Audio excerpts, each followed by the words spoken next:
चुनाव आयोग ने लोकसभा चुनाव की तारीखों का ऐलान कर दिया है। 2019 की तरह इस बार भी 7 चरणों में मतदान होगा। 19 अप्रैल से 1 जून तक वोटिंग जारी रहेगी। नतीजे 4 जून को सामने आएंगे। कितने तैयार है सियासी दल और क्या कुछ कहना है विपक्ष का, देखिए।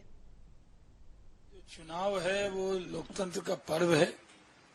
चुनाव आयोग ने उसकी घोषणा की है।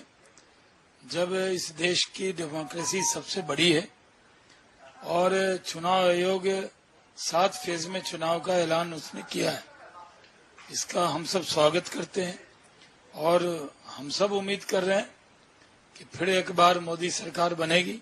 ऐसी कामना भी मन में है, मन में उत्साह भी है कि अपने प्रधानमंत्री को फिर से तीसरी बार देश का प्रधानमंत्री बनाकर देश विकास के पथ पर आगे बढ़ेगा।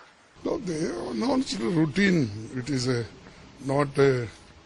we are not anxious that what is going to happen.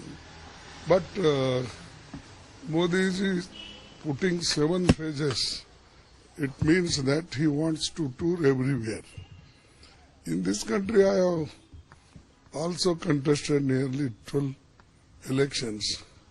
I have not seen hardly 4 phases. And sometimes 1 phase, I have seen 2 phases, maximum 4. But this is 7, means nearly all development work will be stuffed. The whole country knows that in Assam, the Supreme Court monitored NRC was done, wherein 19 lakh people names were not included.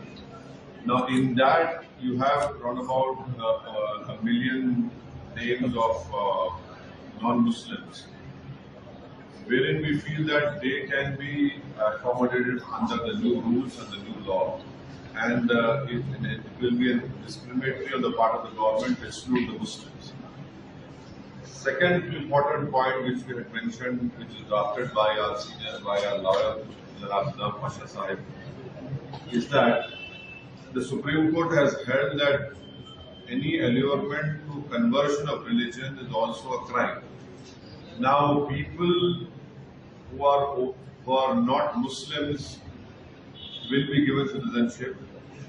That in itself is an allurement on by the government that if you belong to this religion and you don't belong to Islam, then a citizenship can be given to you. देखिए, अगर पिछली बार की तुलना में हम करें तो शायद थोड़ा वक्त ज्यादा लिया है, एक्सटेंड हुआ है चुनाव।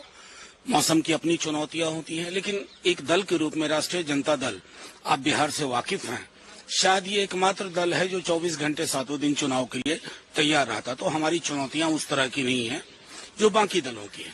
हाँ, कुछ बातें आज माननीय मुख्य चुनाव आयुक्त ने कही, उसमें एक दोहा सुनाया उन्होंने, रहीमन धागा प्रेम का मत तोड़ो चटकाए। हेट स्पीच को लेकर के कहा, तो उनको नजरिया सिर्फ ये बोलने के लिए नहीं रखना होगा। प्रधानमंत्री हो या अधना सा कोई कार्यकर्ता, गृह मंत्री हो या विपक्ष के कोई, आपको इसी नजरिए से हेट स्पीच पे लगाम लगानी है, अन्यथा आपके मनसा वाचा कर्मणा में फर्क दिखेगा। दूसरी, धन बल से भी चुनौती है। इलेक्ट्रल बॉन्ड ने नंगा करके रख दिया है विश्व की सबसे बड़ी और धनी पार्टी को। तो माननीय मुख्य चुनाव आयुक्त को इन चीजों पर भी नजर रखनी है। लेवल प्लेइंग फील्ड एक बहुत बड़ा एक मसला होता है, उसको बरकरार रखना है। लोगों मैं पंजाब की जनता नूं यही बेनती करूंगा कि शांतिपूर्वक सुनो सब दी, करो मन दी। अपना शहीदां ने अपने जवानियां ਜਿਹੜੀਆਂ देश ਦੇ ਨਾਲ ਆ ਕੇ 23 ਸਾਲ ਦੀ 22 ਸਾਲ ਦੀ 19 ਸਾਲ ਦੀ ਉਮਰ 'ਚ ਫਾਂਸੀਆਂ ਦੇ ਰਸੇ ਚੁੰਮ ਕੇ ਆਪਾਂ ਨੂੰ ਵੋਟਰ ਕਾਰਡ ਲੈ ਕੇ ਦਿੱਤਾ।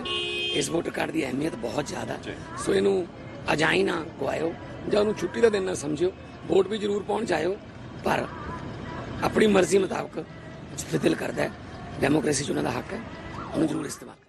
देखिए, इलेक्शन को लेकर हमारी तैयारी तब से ही शुरू है जब से महाविकास अघाड़ी की सरकार गिराने का काम हुआ, और हम वो एक लड़ाई हम सुप्रीम कोर्ट में लड़ रहे थे, कॉन्स्टिट्यूशनल के दायरे को ध्यान में रखकर, प्रजातंत्र के उसूलों को दायरे में रखकर। सुप्रीम कोर्ट में हमने वो लड़ाई लड़ी जिसमें हमें जीत मिली थी, पर ये बेईमान सरकार ने किसी तरीके से उसको पूरा नहीं होने दिया। जो जिम्मेदारी स्पीकर की थी उनने भी वादा खिलाफी की, वो भी सुप्रीम कोर्ट में हियरिंग जारी है। दूसरा होता है जनता दरबार, जो कि जनता के बीच में हम गए। जब अंधेरी ईस्ट का एक बाईपोल हुआ था तो महाविकास अघाड़ी ने पिछले मार्जिन से ज्यादा आंकड़ों से जीता था। बाकी जो बाईपोल्स होने थे इस बेईमान सरकार ने होने नहीं दिए। तो हम तो पूरी तैयारी में हैं। 5 फेज में चुनाव घोषित किया है महाराष्ट्र में। तो उम्मीद करते हैं कि महाराष्ट्र की जनता जिस तरीके से उद्धव ठाकरे जी के साथ खड़ी हुई है, उनको समर्थन दे रही है, और हम लोग लगातार लोगों के बीच में संपर्क साधे हुए हैं, उसको हमें हमारा परिणाम जरूर मिलेगा और हमारी जीत होगी।